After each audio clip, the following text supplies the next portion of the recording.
Good stuff. We got heading on to GND 9 big whopping episodes, and we're back with a heavy hitter, the beast from the east, the mouth from just north of Dartmouth. Yes. Ken Reid of Sportsnet. Welcome. Thanks, Tox. What's up, buddy? Not much, man. I just pretty excited to have you on here. To be honest, just thanks for doing this and jumping on with me. I appreciate it. Anything for a former Acadia Axeman. Happy to help, buddy. Happy to help. You're kind enough to help me with a story on your dad for one of my books. So happy to be on, buddy. Yeah, it is pretty cool how it all came together for you. Yeah, I do want to get into that. We'll talk about your obviously book writing experiences. I mean, you've got How many books you got now? You got 6 or 5? 7. 7. Cool. 7. 7. You came really close, Price is Right style, buddy. You're one away. Oh, yeah, swing and a miss. I'm done. Yeah, you came close, so you fouled it off. Well, so you've got. Okay, well, we'll get into your books. I wanted to actually go wherever you want to go. Yeah, you know what? To be honest, I just wanted to set the stage first for how we even became kind of intertwined somehow, and almost like 6 degrees of separation of, I guess it would be Tanya Tucker in this case, my sister. Yes. Who works with you over at Sportsnet, and she had been at TSN for, I don't know, it's got to be 20 plus years. Yeah. So, and I'm going to tell you something too. I'm going to admit something that you wouldn't know this part. So, but you mentioned Acadia, and I played at Acadia, obviously, went to university out there. And so, love the Maritimes, best ever. And there's a gentleman there that I played with 97, 98. So he would have been a rookie. That would have been like my last year. Name is, Mike Sim. And Simmer's a good pal of yours. Yes. And we'll talk a bit about that and your upbringing. But we played together, and so we keep in touch. Random try to stay in touch as much as we can. And then he sends me a random text, and it says, "Hey, Tox, I got a good pal of mine is writing a book, and he's going to be giving you a call." And that was it. And I'm looking at my text, and I'm like. Well, what's the book about? This is pretty cryptic. Yeah. And then the phone rang. And then, so I pick up the phone, take the call, and it was area code, Ontario. Take the call, and you said, "Hey, this is Ken Reid, doing a book on, called Hometown Hockey Heroes," and you mentioned Teapot and some of the guys. But then you said, and then your father's name came up in my travels and in my research. And in the back of my mind, like, I know who you are by watching, but on this phone call, I'm like, this is some beat writer guy just writing this. I didn't put it together. Yeah. So anyway, we had a great conversation. Yeah. Or I don't know, it was probably a good hour yap session on my father and my travels and all that good stuff. And then I called Tanya. I called my sister after, and I said, I just talked to this Ken Reid dude. Like, what? Do you know this guy? He's writing a book. And she goes, "Oh, my God, you're such a fucking idiot." She's like, "That's Ken Reid. I work with him every day." And I didn't know that you were Tanya's sister until she told me in the studio. So I'm doing all this research on your dad. And I'm like, okay, how can I get the number of the son, Kevin Tucker? Because I hockey DB'd your elite prospects. I'm like, okay, played at Acadia. Wow, he was there when Simmer was there. My brother was at Acadia at the same time. Oh, so I'm like, okay, I'll call Simmer. Yeah. And he's like, oh, yeah. So then we talked to you, and then you call your sister, and then I come into work a night or two later. She's like, I heard you talking to my brother. I'm like, this is the weirdest day ever.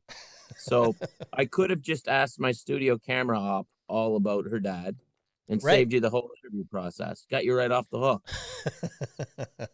I think, that's pretty hilarious how it came together. But pretty cool, too. I mean. Very cool. Like, they say everybody in Canada knows each other, so now we know why they say that, because basically we do, if you do the math. Well, it's just insanity.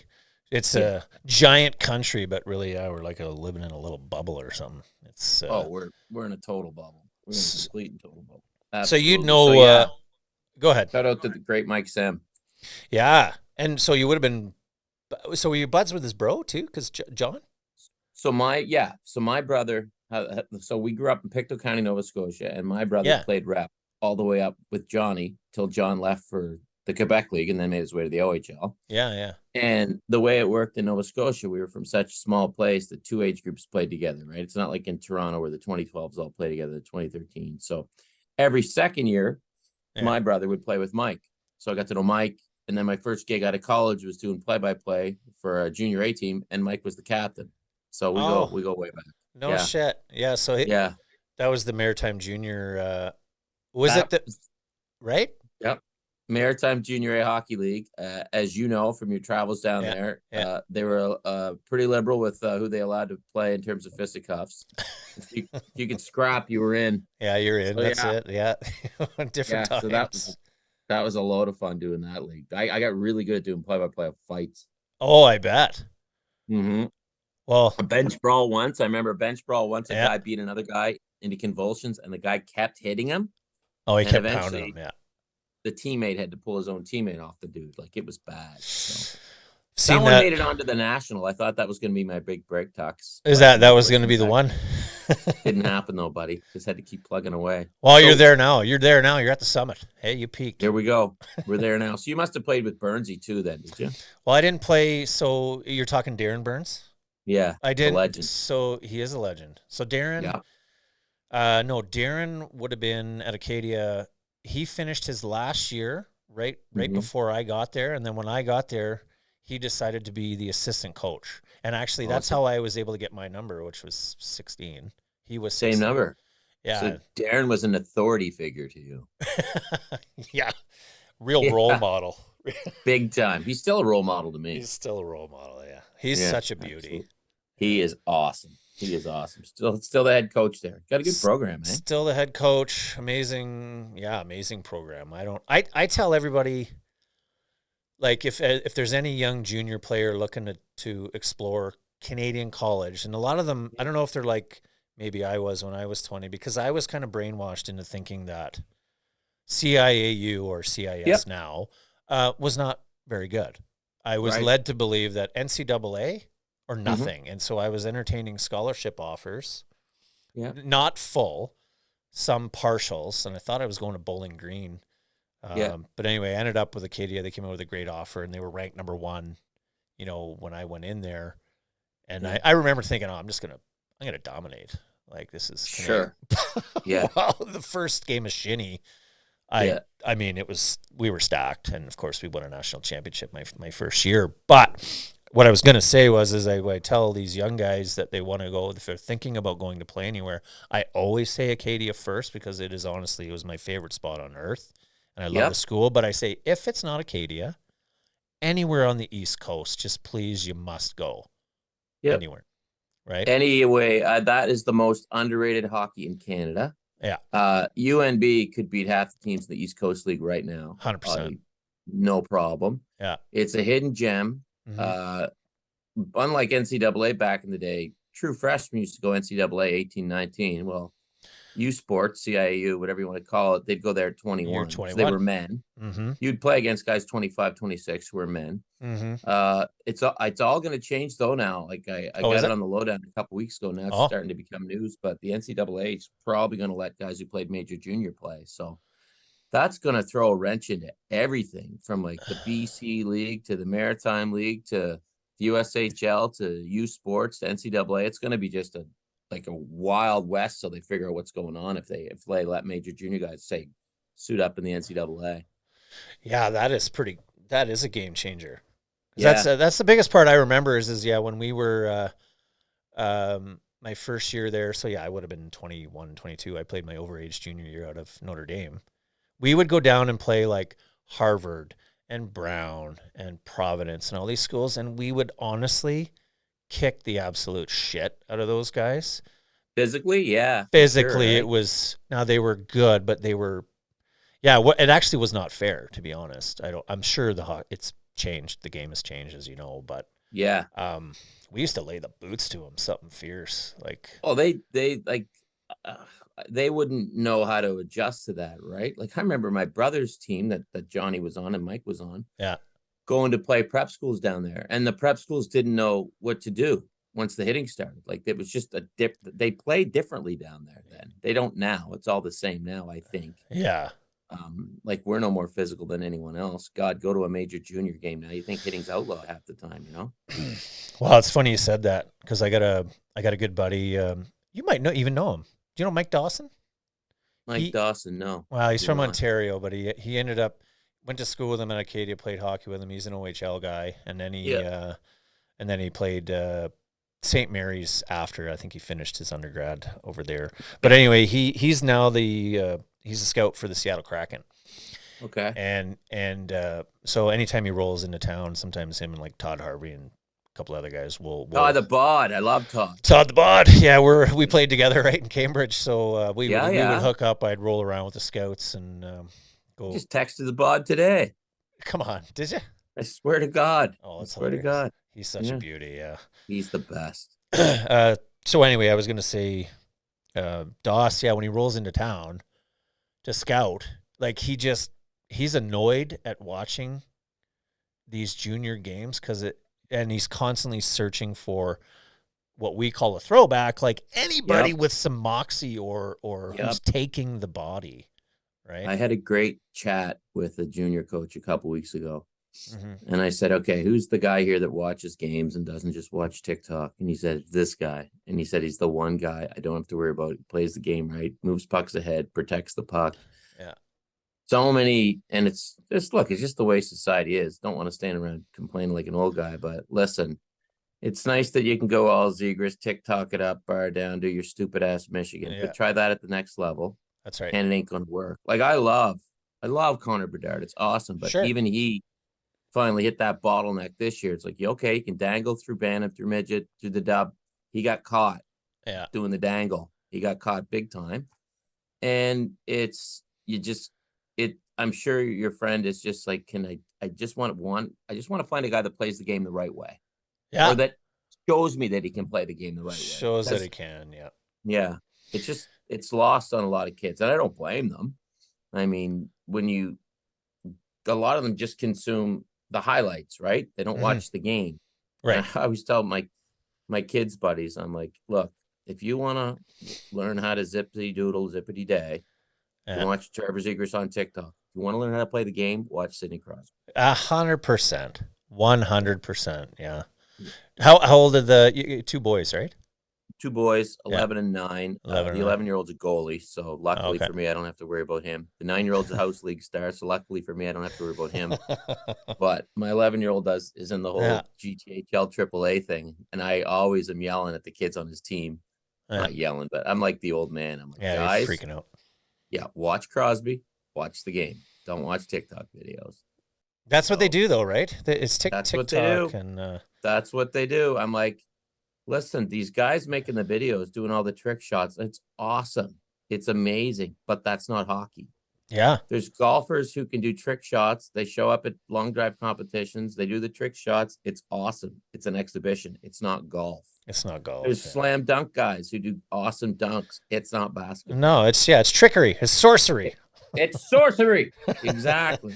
Well, you grew up playing too. You remember the old the toe drag and then to your skates, which was like a new big epiphany in the 80s and 90s. You could it was to your skates, but if you pulled that off in a game, you were getting your ass handed to you next shift. Oh, like you were if getting you scored, you were going to be killed. Yeah, if you scored, you were going to be killed. Like it's just that's for shinny, and that's great. It's fun and it's awesome if you can do it, but you will get caught eventually. Yeah, that's what I think these kids need to learn is you will get caught. But if you want to do that, that's fun. But learn to play the game. That's fine. But learn to play the game the right way too. Like look, there's a reason we all eat meat and potatoes because it works. Yes, it works. You know, tried, tested, and true. Yeah, exactly. Yeah, exactly. Well, anyway, I guess we'll get. I wanted to get back to your book. So, I guess you mentioned this started with. Really, it started for you with teapot and being a fan of your old, where you grew up, and then Yeah. when did you get the idea to kind of turn this into a book? And then you'd already written a few books, of course, but yeah. So this was my 7th book. So Yeah, like yeah. a lot of Canadians, I grew up in a small town, Yeah. and in a small town where the hockey night in Canada was on once a week, and that was it. Yeah. And so if you wanted to see hockey up close, you went and watched your local junior team or your senior team. Mhm. And for me, the big team in town was the Junior C Pictou Mariners. We didn't have Junior A. There was Junior B 15, 20 minutes away, but Junior C was my world. These Yeah. guys were just down the hill from my house. Yeah. Player that catches my 10-year-old eye is Dana Johnson, a.k.a. Teapot. Mhm. Tucks, I swear to God, to this day, softest hands east of Montreal. You need a goal. If it's overtime and you need a goal, That's the guy. count on T. Yeah. Like he's just, that guy? Yeah, for sure. That's Yeah, we've all T. seen him. Yeah. That's T. We've all seen him. If you grew up in a small town, you know about him. So I'm like, Mm-hmm. everywhere I go, I talk about Teapot. God, I Right. talked about him on air with Sidney Crosby the other night in the All-Star game. So it's just Yeah. what I do. Yeah. Like, He's like, you're still a fan. You're still a fan. Like he was your hero. So I'm still a fan. Yeah. Look, I'll name him. I'll be honest. I did an event the other day with Wayne Gretzky. I was going to ask you. Swear, yeah. Yeah. I swear to God, I'm more nervous talking to T. Like, Really? It's just like, yeah, well, he's like he's your hero. He's my hockey idol, man. Yeah. And he's just a dude. He actually looks like you with the duster. Oh, sweet. He sounds like a good dude. Oh yeah, look up his picture there on page 12 or whatever. You'll see it. Yeah, let me see. And he could just score at will, and it was cool because your hockey hero was around and you had easy access to him. So I thought, I was pitching around book ideas, and I'm a firm believer, like for any artist, whether it's a writer, a songwriter, write about what you know. So I know about small towns and teapot. So I'm like, well, there must be other towns out there that they have a teapot too. So voila, it turns out they are. And I got a book out of it by calling guys like you to tell me about your dad and your dad's buddies and guys from all over Canada. Blast. So that must have been the coolest experience, trying to dig out from people. Like you must have been going all over the place, right? Yep. So it's like, okay, so how do you find these guys? Because they're not household names. Like they're household names in those towns. Yeah. But they're not household names across the hockey world. And so I threw it out on Twitter, Mm-hmm. and instead of people coming back, tell me you suck, you're an idiot, like most people do on Twitter. Twitter cesspool. Yeah. Yes. They were actually quite helpful. So I got people are like, oh, you got to do a story on Bruce Campbell from New Waterford, or do a story on Robbie Forbes. Forbes. Yeah. In Corner Brook. And well, and we went. So you got 14. There's 14 guys, I think, in this one, right? Yes. 14. And did you have to narrow that down? You must have had a handful of honorable, like. Yeah, I had like a lot of people like misinterpret. They're like, "Oh, Wayne Gretzky, Brantford, Ontario." I'm like, yeah, we all know that. Yeah, we get it. Yeah, we get it. So I bet you I had 200 guys. So I'm like, I got to round it down. So I don't know how I rounded it down to what I ended up with, but maybe whoever you had the most tangible information. Yeah, on that you like could how turn could I into. tell their story? Yeah. So I remember the first one I did was Bruce Campbell. So I just called the guy who sent me the tweet. I'm like, "What's your number? Let's talk." So he's like, "Okay." So he just starts telling me, rifling off stories about when he was a kid, going to the arena in New Waterford, watching the New Waterford Jets, and it was like my story, but in 1977 instead of 1984. Yeah. So away he went, and then I actually ended up contacting Bruce, who's super dude. Yeah. He ended up being the head coach of the Cape Breton Eagles in the Quebec League, and playing a little bit in the American League. Like, can you imagine being good enough that in your mid-30s you're playing rec league in Cape Breton, and the next night you're playing in the AHL because the Cape Breton owners need a player and they can't get him to Sydney? That's insane. Yeah, that's pretty wild. Yeah, Cool. and you're not getting killed. Like, you're holding your own, and you're playing 14 minutes on the point. That's pretty good. Yeah, that's pretty good. Yeah. Well, so when you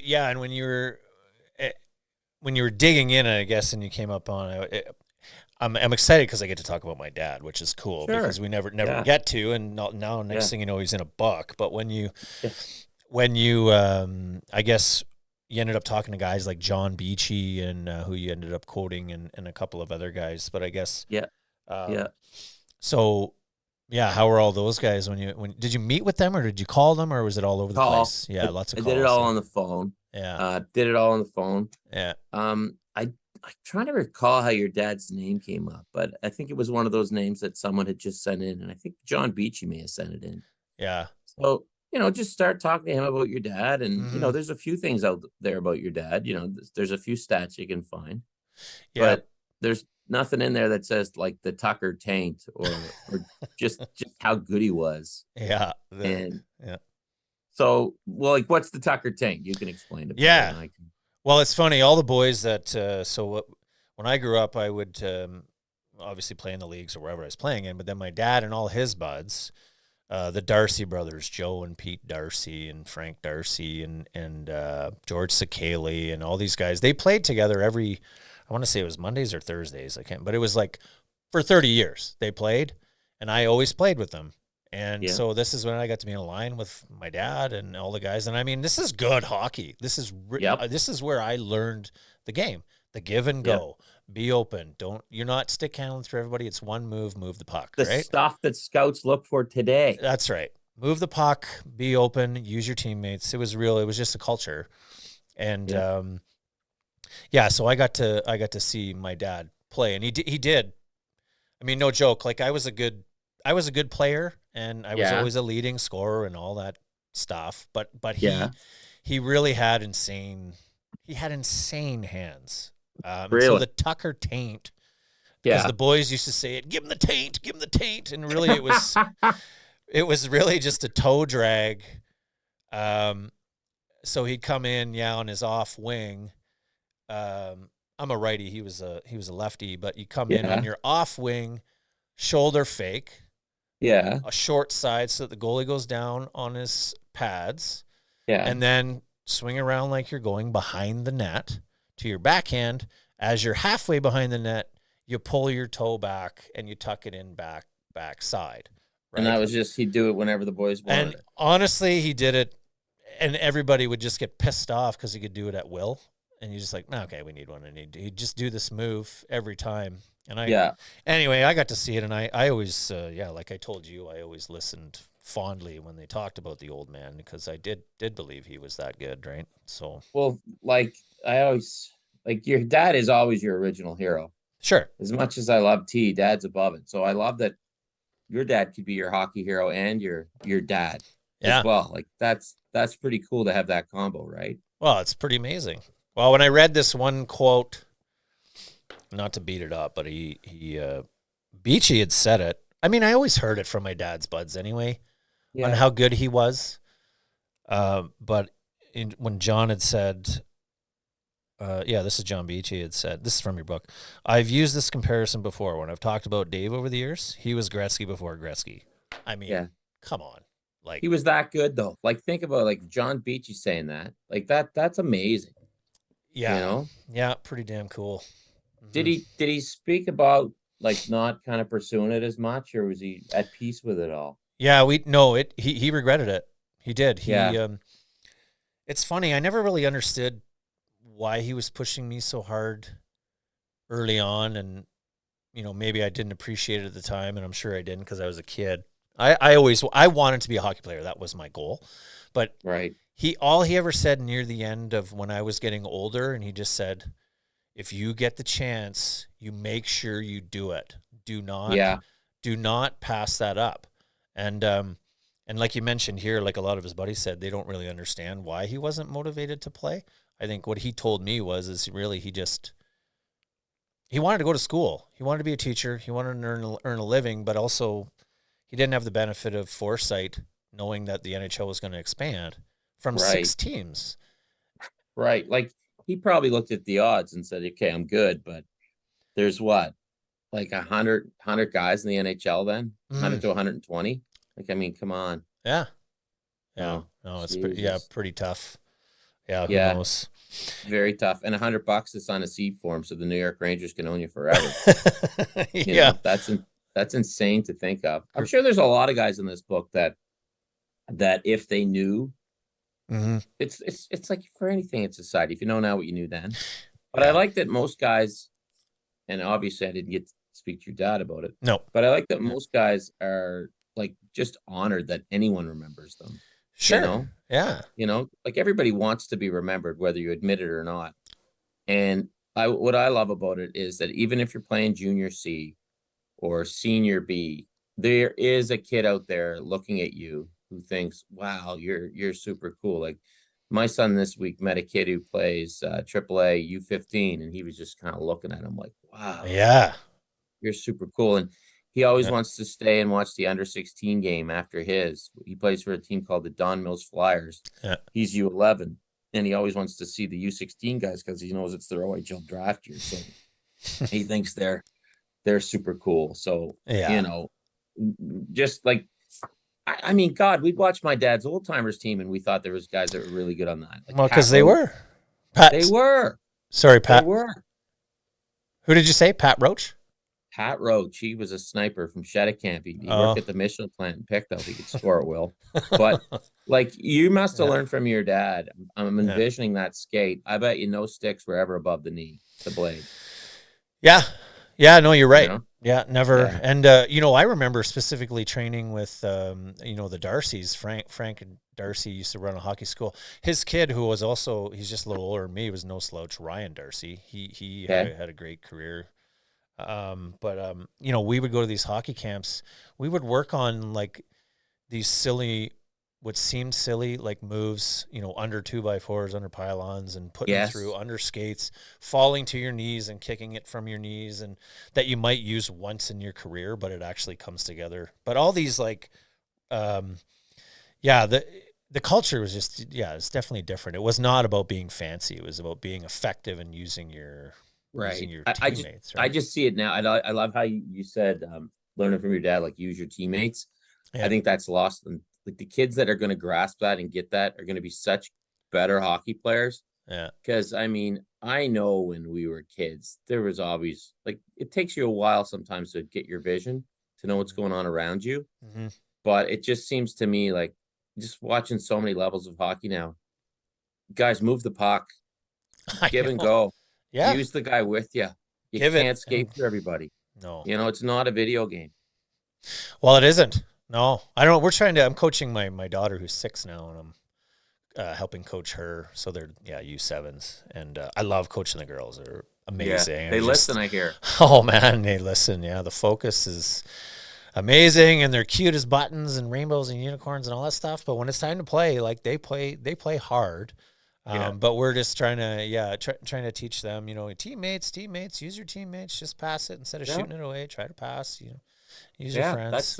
If it's not just go be a professional skills competition guy, there isn't anything like that. The way the world's evolving, there probably will be one day. But I love hockey so much because it's a team game, and I love the impact that teammates can make each other and the impact that dudes playing at a local rink can make on a kid watching them. So my favorite thing about hockey, and people talk about hockey culture. First off, hockey culture is awesome. Mm-hmm. Let me see anybody in any other professional league act the way Sidney Crosby does. Okay, let me see that. Doesn't happen. The way Nate McKinnon doesn't happen. No. The way Austin Matthews does, visiting hospitals all the time, doesn't happen. It does happen, but we have a special game. It's full of special people. I know it takes a lot of crap from time to time. Everything can be tweaked. Everything can be made better. Yeah. But the key in this book, even at the smallest, most innocent of levels, is paying it forward.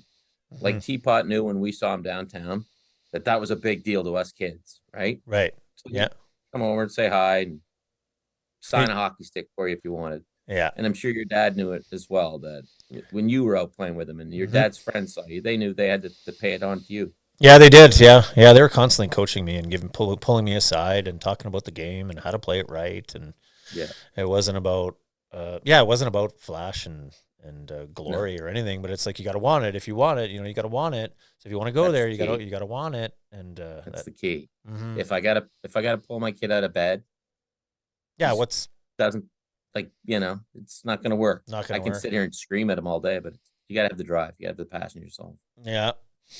Yeah. And there's another guy in there I just wanted to touch on was, I got to play against him. There's that Paul Polillo. Oh my God. So he's incredible. Oh, dude. I honestly, me and my old best buddy from home, Bobby Johnson, we grew up playing together, and he's still in Cambridge or Guelph. But we used to talk about him, and then next thing you know, I get to play against him. So it was United or Central. No, so he would have been Port Huron Border Cats. So that was Yeah. the United. And I mean, he skated exactly like Wayne Gretzky. He had the same stance. He had that Yofa. His jersey Yeah. was tucked in, and He even tucked in the jersey. and I don't know if that was on purpose or not. I only played Oh, it him would have against him been. a few times, but I mean, like he was fucking insane. He was so good. God. So Was yeah, he like what he told me was he was just content. He was content to be in Brantford and or Port Huron or wherever. Like he didn't want to. He said he tried the IHL once and they sat him for the whole game. He kept like 3 shifts. He was like, he screw didn't. this. Yeah, he just said no, not a chance. Well, it makes sense Wow. because I remember playing with a lot of the guys in the Central and the United, these really good players, but who were maybe pushing 30. And, you know, we're on the bus and in hotels, and I'm looking at them going like, man, why are you here? Like, why would now you're getting paid to play, so it's different. It's hard for Yeah. people who don't play to understand, but Yeah. he, I remember some of the guys, one of the guys, yeah, would get called up. I think his name was Mueller in, where did I play with him in Saginaw? Ferris Mueller. No. That'd be a great name, wouldn't it? Ferris Mueller. Yeah.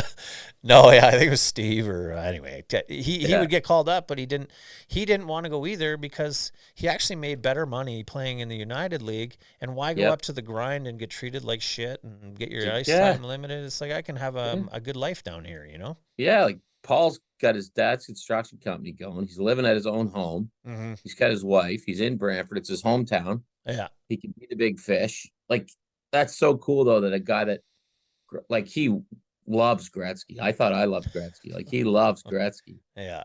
And Yeah, he imitates him. Like Yeah, I wear the Jofa, man. I wear the Jofa. Damn, those are sick. Oh, yeah, they're awesome. We just had a game at Hockey Day in Victoria. I wore it. It was awesome. Sniped. I'll throw that in there for you. Snuff, bar down. Obviously. Easy. Yeah. But yeah, like if I ever fall in that thing, I'm a dead man. It protects nothing. Oh yeah, no, your brains will be all over the place. Yeah, they'd be more useless than they are now. What's left of them? Yeah, exactly. Yeah. Not much. No, that's cool. Much. Well, anyway, I really appreciated the obviously the tribute. I know it wasn't for me, but it was appreciated reading it. And I think you're a phenomenal writer too. Like you're really easy. I like reading your stories. Thank you. Mm-hmm. I'm not smart, right? So I like to think I write how I speak. I like to think it's like me and you sitting at a bar, having a pop or a coffee or a beer. Yeah. And I'm just telling you a story, and I'm just kind of putting it like you don't need a thesaurus to read me. No. I like to make it right relatable. I'm glad that you're not complaining, and I did do your father's story justice. I think it's always my goal, right? Yeah. I'm always like, I don't know why my face is on the book because it's not my story to tell.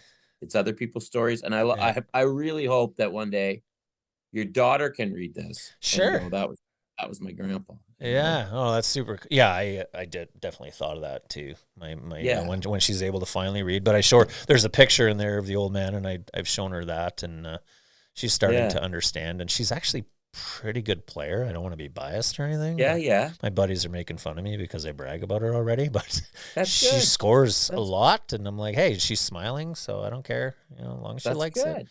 Yeah, that's good. But yeah, there's like another couple guys in here, like Alex Gallant. I don't know if you ever crossed paths with him. I've never. No, I haven't. He's out here. Yeah, he plays for the Wranglers. Tough as nails. Yeah. And you know, Alex talked about his dad, Pinky Gallant. It was a big deal down east, and it's like it's an honor to write stories about guys who've passed away through their sons' memories of them, because that's you're at least putting it in writing, because there's not a ton out there about a Dave Tucker or a Pinky Gallant. Yeah, that's it's nice, a really cool idea. I think I heard you say. Who are you talking to? Probably TR on Terry Ryan's podcast. I tried to get that guy on mine too. He's a busy guy these days, right? I'll get him on for it. He's so busy. He's here for All-Star Weekend. We're planning to get together. Yeah, such a beauty. Didn't see him. No, because but I'm on dad hours. And TR's on TR. He's on TR hours. Yeah. Well, he said.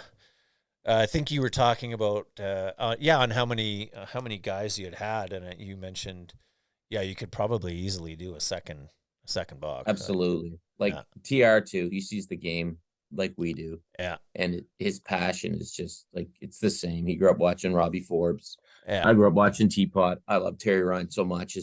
I was so happy for him when he suited up for the Growlers. I was like, this is the ending TR deserved. He just didn't know he needed it, but he needed that. I was so happy for him, man. It's like like closure for him almost, right? It was like the end of a movie. Yeah. I'm like, holy God. Like if you were to write it, you know, like a perceived flop, you know, because he didn't become the next big thing. The next, yeah.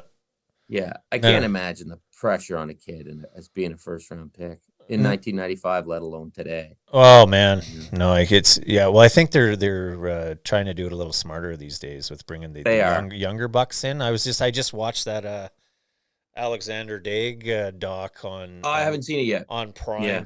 It's nothing earth shattering. Like really, you just discover that he felt like he peaked in junior. And there was nothing more for him to attain. So it wasn't like he didn't want it. His drive, he said, changed. He was good in the NHL. Like he was good. He was good. He played what, 680, 700 games? He was good. He wasn't that number one hype, the label, right? Well, Terry and I have talked a lot about it over the years. Yeah. And we kind of think he was the best 14-year-old player on the planet. Sure. He just wasn't the best 24-year-old player on the planet. And we all peak at different times. It's just if you peak in the NHL, you're gonna make a lot of money. It's like make a lot of hay. When I think of Olympic swimming, I think of a Penny Oleksiak being whatever she was, 17, and then I think of a Missy Franklin who was 16 that year in London 2012. But 2 or 3 years later, they weren't the fastest. So that Olympic year just happened to line up with their peak. Like there's a lot that goes into it in terms of timing. Yeah. And also when Terry was drafted, 95, he was raw out of Newfoundland, shipped out west. Like you said, wasn't schooled on the finer points of, you know, what to say, what to do. And now, I mean, geez, these guys are meeting with agents when they're 15 years old and getting like, and it's not just, okay, I'm your agent, talking 3 years. Yeah. It's I'm your agent. Here's what we're going to work on. Here's your diet plan. We're going to meet this. We meet that. Like look, you tell me, it's a hell of a lot different. I can't even fathom that. I mean, I guess in one sense they need it, because I'm thinking about, well, that just reminds me of, you know, speaking of Todd Harvey, you know, when we played in Cambridge, like I played as a 14-year-old for the Winterhawks, which was a big deal.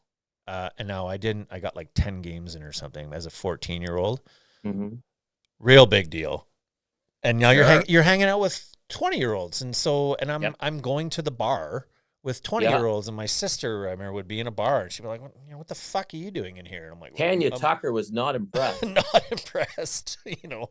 But yes, you get thrown into it early, so I guess some help would kind of make sense. But I mean, an agent and all that stuff. I mean, and then Todd came in as a 14-year-old, and I mean, he kicked the shit out of 20-year-olds all the time. Like he was, there's a guy who maybe he peaked, like, but he was a man in junior. He was arguably one of the greatest captains of the World Juniors in Canada's history. And then he got to the show, and you know, I mean, he wouldn't disagree. He was you know, third, fourth line grinder, utility, heart and soul type player, but he was never that, because he was a first rounder, right? Right. But and I think what hockey fans have to accept is it's Seinfeld. It's not that there's anything wrong with that. Like we all, in whatever realm of life we choose, we all peak at different times. But the hockey world is such a strange thing, because I'll give you my next book is on scouting. So I'm talking to scouts about what they look for and things like that. And it's all this, sorry, I just lost there for a second. Yeah. You can still hear me. And it's all this, gotcha. You know, when's a guy going to peak, and what's he going to look like in 3 years? That's tough to do when a kid's 17 or 18. There's no exact science to it. No. But I think different players peak at different times. And I learned a lot of that from talking to Terry. Just like, it's like, just because you're the best 14-year-old on the planet doesn't mean you're going to be the best 28-year-old. And no, you can still love the game. You can still make a career out of it. And, you know, like I think back, like there's so many guys in junior that you'd see that you'd think are going to be, you know, big snipers, but they figure it out. They find a way to hang around the league and make a big contribution. And as I told my 9-year-old who didn't score for his grampy the other day, there's a lot more to the game than scoring goals. We all contribute in different ways. Yeah, that's right. Yeah, well, they all want. It seems like it's really the birth of social media that's kind of ruined the. Totally. They want this highlight. They want to be a highlight package and not a, like you said, complete player. They want to get their celly on their little Zoom. Get the zelly. TikTok, TikTok, Snapchat, and all this shit. Yeah. Yeah, but the real ones are the ones that are going to emerge anyway, which is kind of funny because, back in the day, those guys, they fall to the wayside too. I can still remember names from kids around where I grew up. You thought they were going to be the greatest players in the world when they were in Adam. By Bantam, they still didn't learn how to pass, and they'd been forgotten by then. Puck hog, the old puck hog. Puck hog. Exactly. Well, and I remember it don't work. Yeah, it doesn't work. But I was just thinking of good dudes. I did get to meet Sidney Crosby. Shit, it was years ago. I chatted about it with one of my buddies on one of the older podcasts. But like we met Sidney in Halifax because he was cousins with there was the Sutherland brothers. Yeah, one of them played at Acadia. Robbie? Yeah, Robbie played at Acadia, and I didn't. I was the older guy. We went back for reunion. We got to play the Montreal Canadiens alumni, like lined up against Guy Lafleur. We were really good. Wow. Stéphane Richer, Gilbert Perreault. Yeah. Svoboda played. It was super cool. But anyway, I just said the point is we were in town, and I'm like, we got all these old dudes. We need beers, and I heard Robbie was a beer rep. And so we met him. Yes. He said, well, come meet us at the pub. And we sat with him at the pub, and he was sitting there with Crosby. And we had no idea that they were. You didn't know he was cousins? I didn't know that. And so, anyway, we sat with him for a couple of hours. He had couple drinks. He was being, he said he had to train, the next day. He was being a professional at a young age already. Yeah. See, when Robbie was I was play-by-play guy, voice of Dartmouth, and Robbie played for Truro in the Maritime Junior A League. Right. Really good player. Yeah.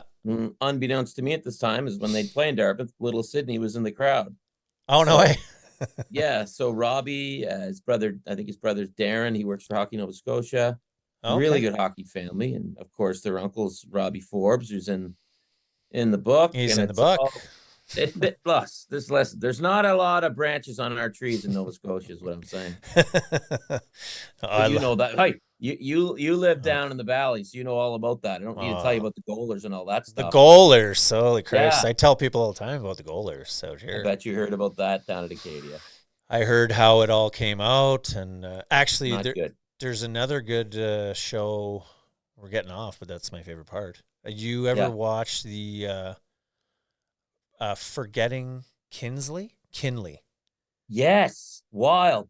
So this, for those of you listening who don't know, it's about an Acadia University student who went missing in the fall of 1992.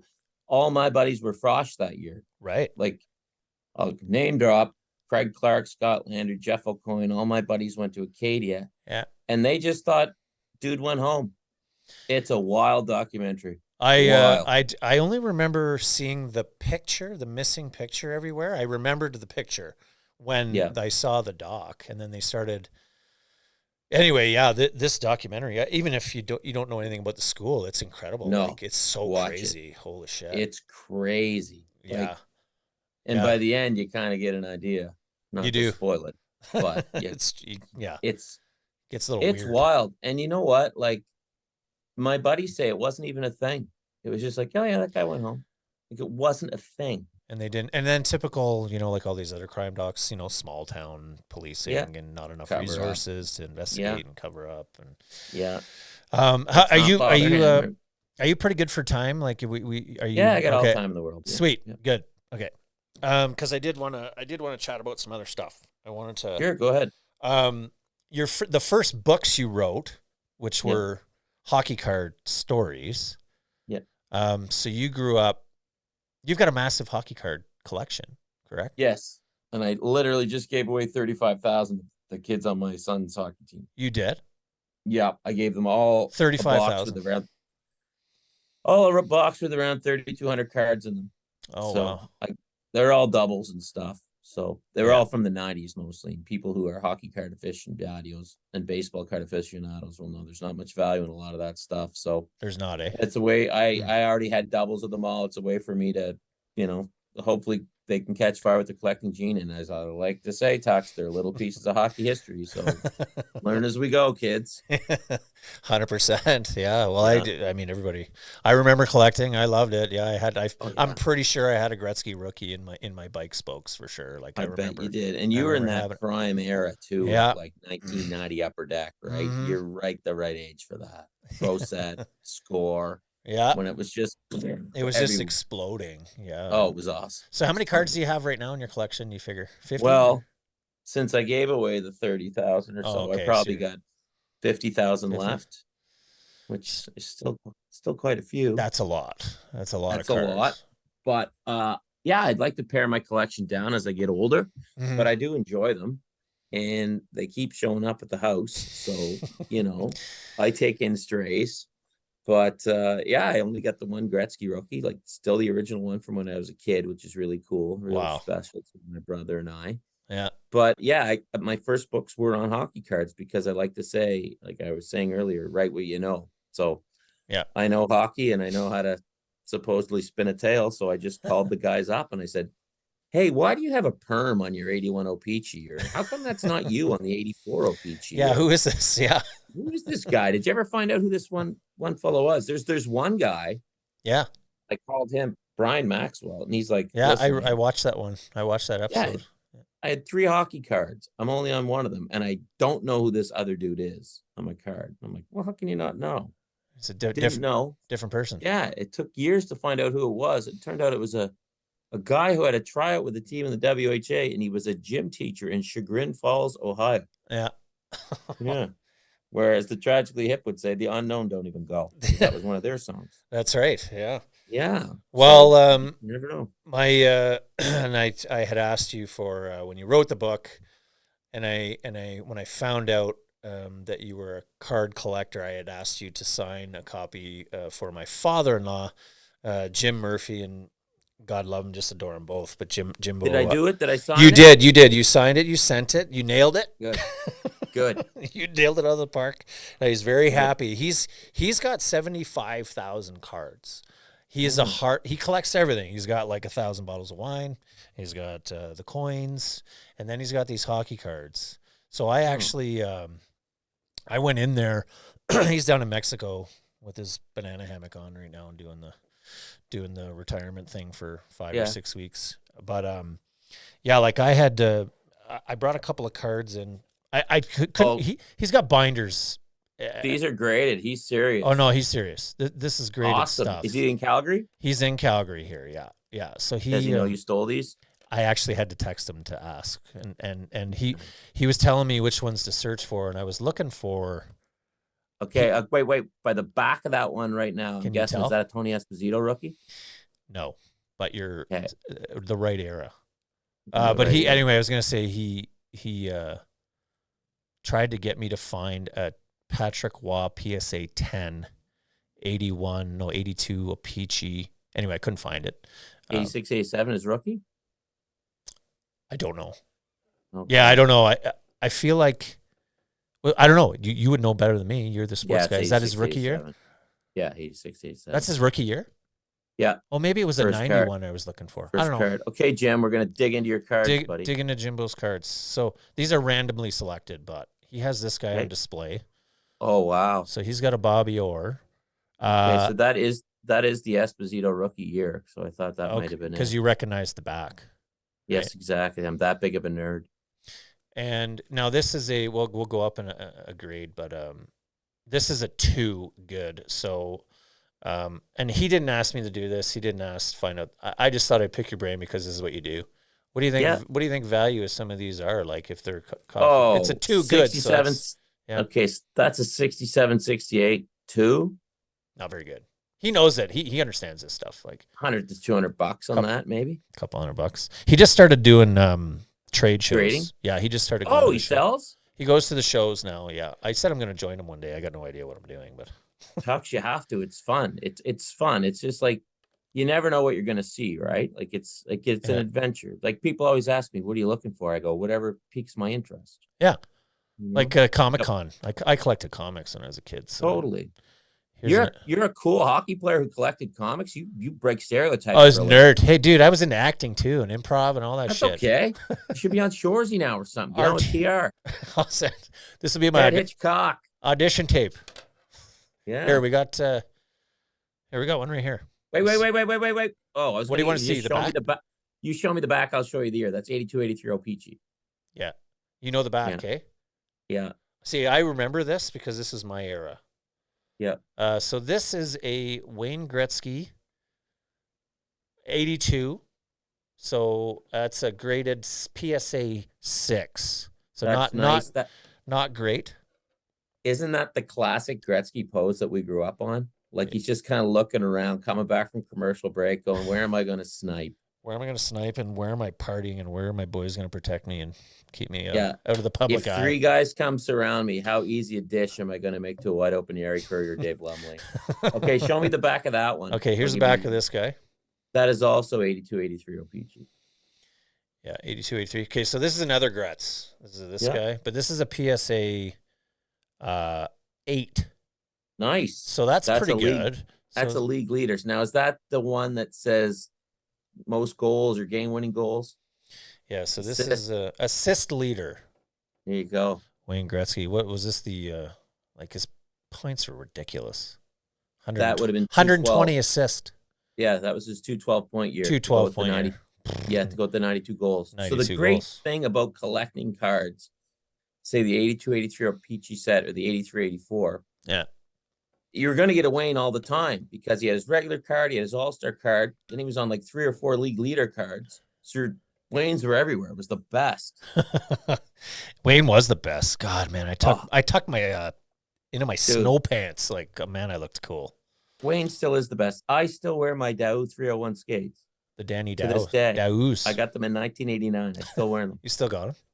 I should note I wore them when I sniped at the game in Victoria the other week. Just did you get a recording? Did anybody see it? I do. And Cassie Campbell is mic'd up during it. And as soon as I score, she goes, "Oh, Jesus, we're never going to hear the end of this."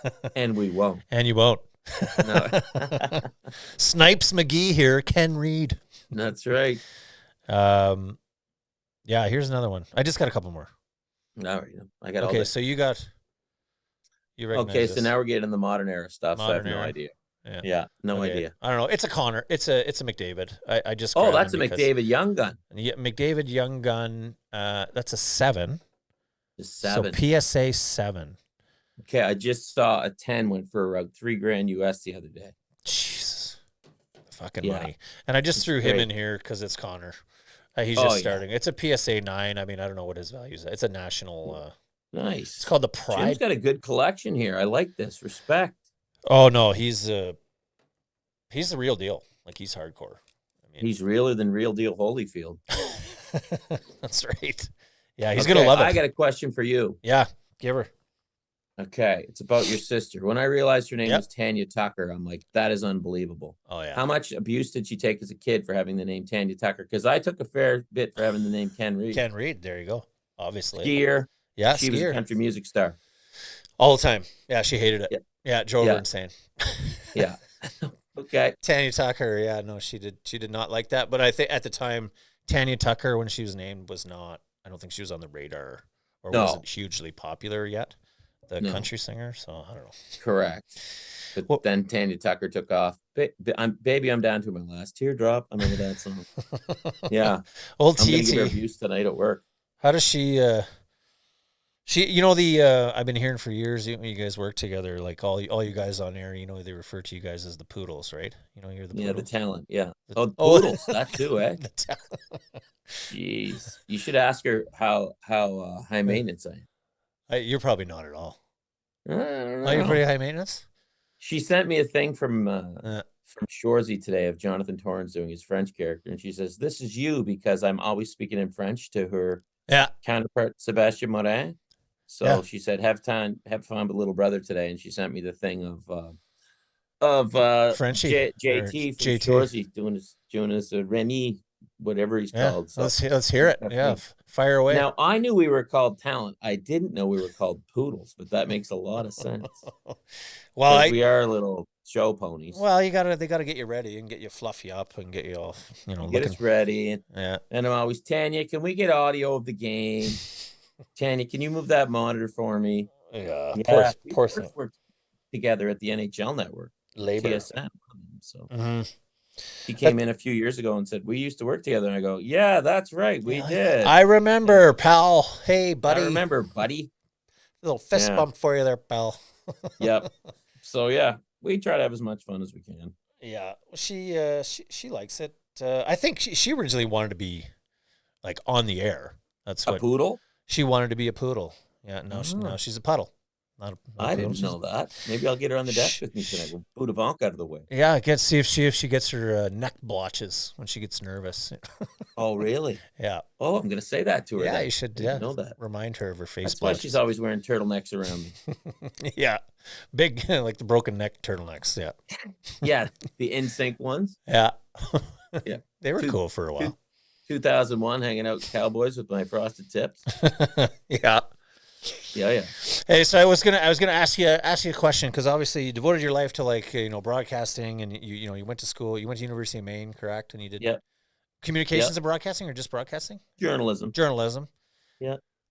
So this will sound extremely ironic coming from my mouth. How do you feel, and how do your peers feel about in these days, any dickwad with an Amazon account and the ability to just like buy a microphone and fire up a podcast? Does that piss some guys off, or do you think it's cool? Do you think it's cool? It doesn't piss me off at all. No. What pisses me off is when people who start something and broadcast it spread falsehoods. And don't have any journalistic integrity about them. If you're not a journalist and you want to do a podcast, go ahead. Yeah. I'm all for it. Yeah. And I always tell people going in the business, start your own podcast, get on a mic. Tux, the more you do it, the better you get. Yeah, right? Sure. And you'll look back, the further you go on, you look back at your first few episodes and go, oh my God. Oh, yeah. You're going to get better and better and better. I'm all for it. My only thing is don't spread falsehoods. Like people might laugh at this, but I hold myself to a certain standard, right? I'm not gonna say anything that's not true. Yeah. I'm not gonna convict someone before they have gone through the courts. I'm not gonna say I know something when I don't know it. I'm not gonna spread, like poor Elliot. Anybody can go on the internet, start a blog, and say this guy's been traded, or I'm hearing this guy's going to be traded. Right. Yeah. Poor Elliot has to follow that up. He's got to follow it. Yeah. And I'm sure a lot of the time it's just some dude making it up, but Elliot's got to follow it up, right? So but I always tell this to Mom.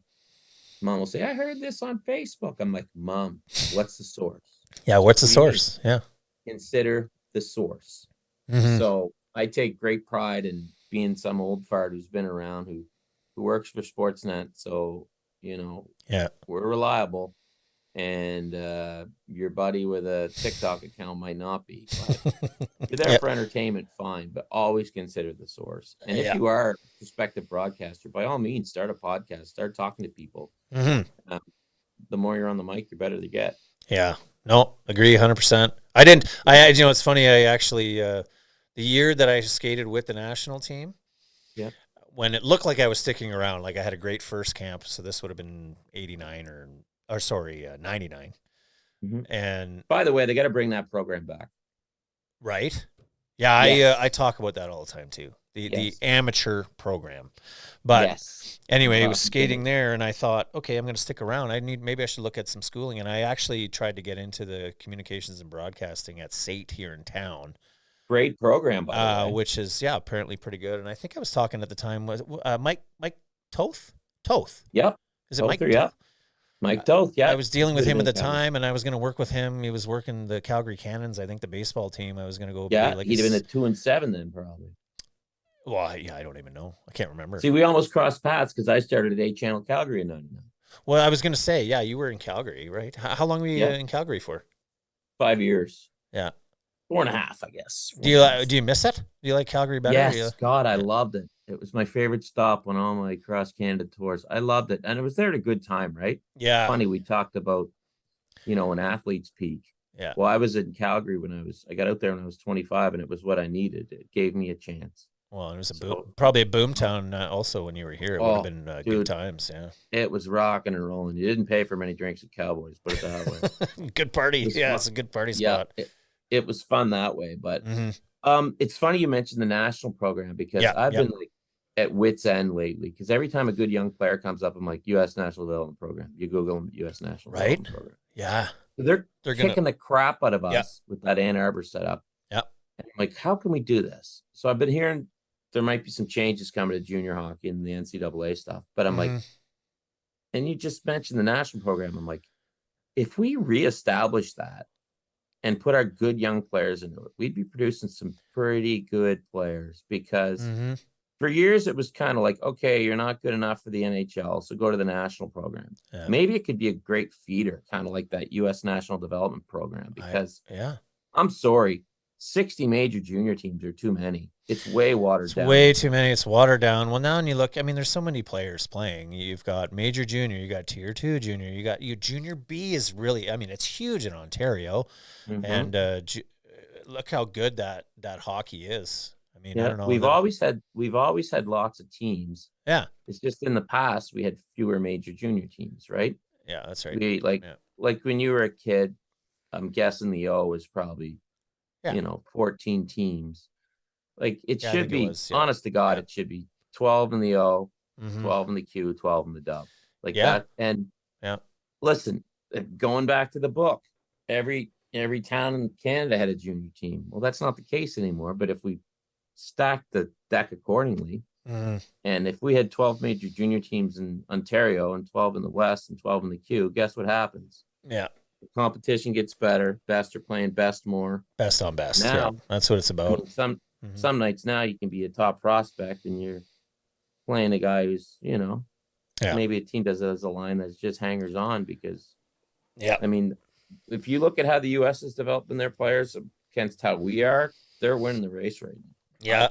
Yeah. We've talked about it here too. I think they're taking off. And I mean, you can see it. You see it every year at the World Juniors. You see it. I mean, absolutely. They are stacked. And they are stacked. Some of the things with the national program, I mean, when I was there, it was like a stepping stone. Obviously you can expand on that program, but it was a stepping stone. So you can go there and not make money, but that was the thing.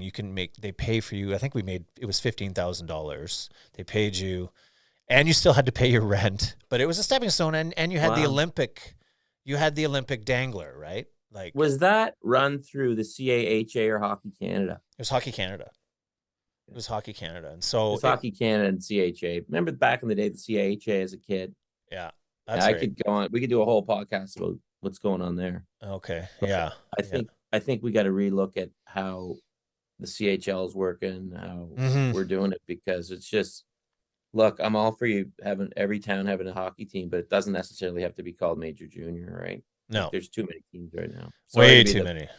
Sorry to be the buzzkill, but that's how I feel. That'll be your next segment. Yeah, how I feel. I feel. Exactly. Yeah. Well, I think, you know what, that covers it, buddy. I really wanted to get you on. I wanted to obviously promote your book. Thank you for the book. Tell everyone how good the book is and talk a bit about, obviously, hockey.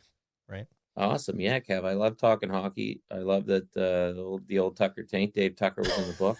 Oh, Anvil or the Axe? Oh, yeah, Anvil.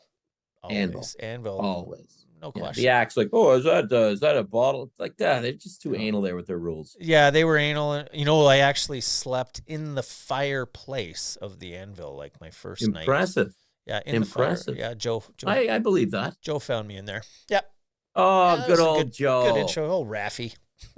Last time I was in Wolfville, I went to Joe's with Bernsey. Oh, did you? People. Joe's awesome. Kinesiology professor, Dr. Scott Landry, and former Scott Landry? Acadia, former Acadia assistant coach Mike Jesson. You know Scotty L? I know. Well, Scott, yeah. We would have met at the school at the same time too. Everybody knows Scott. Yeah, I knew Scott. Yeah, he's an Acadia fixture for sure. Yeah, He is. yeah, He's a good. Teapot fan as well. Oh, is he? He used to go to those games. Oh, he used to go to those games with me. Yeah. Yeah. He was always around. Oh, Yeah. that's wild. We were jealous of Scott as a kid because he had a Pictou Mariners jersey somehow when he played midget. They gave it to him. So we all got jealous. Oh shit! So you never got a hold of him? Yes. So if anyone's listening and they ever blow their ACL out, contact Dr. Scott Landry at the Acadia Kinesiology Department. Gotta plug your buds. Absolutely. All right. Absolutely. Okay, buddy. Well, again, really appreciate it. Yeah, it was a great chat. And awesome. Talks anytime, buddy. Give my sister a big flying elbow for me. I will. I'll check to see if she's wearing a turtleneck tonight. Right on. Okay, buddy. Perfect, pal. That was awesome. Yeah, thanks, man. No, that's fun. Thanks. That's what I'm here for, buddy. Right on. All right. Thanks, Doc. Okay, buddy. Take it easy. Peace out, bud. Talk to you. Bye-bye.